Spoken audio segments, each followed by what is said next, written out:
আসসালামু আলাইকুম ওয়া রাহমাতুল্লাহি ওয়া বারাকাতুহু নাহমাদুহু ওয়া নুসাল্লি আলা রাসূলিহিল কারীম আম্মা বাদ। ইবনে আব্বাস রাদিয়াল্লাহু তাআলা আনহু থেকে বর্ণিত, তিনি বলেন, ইহুদীরা নবী সাল্লাল্লাহু আলাইহি ওয়াসাল্লামের নিকট এসে বলল, হে আবুল কাসেম, আমাদেরকে বজ্র প্রসঙ্গে বলুন, এটা আসলে কি? তিনি বললেন, মেঘমালাকে হাঁকিয়ে নেয়ার জন্য ফেরেশতাদের একজন নিয়োজিত আছেন। তার সাথে রয়েছে আগুনের চাবুক। এর সাহায্যে তিনি মেঘমালাকে সেদিকে পরিচালনা করেন যেদিকে আল্লাহ চান। তারা বলল, আমরা যে আওয়াজ শুনতে পাই তার তাৎপর্য কি?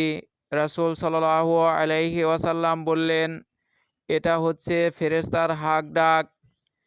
এভাবে হাক ডাক দিয়ে তিনি মেঘমালাকে তার নির্দেশিত স্থানে নিয়ে যান। সহিহুত তিরমিজি।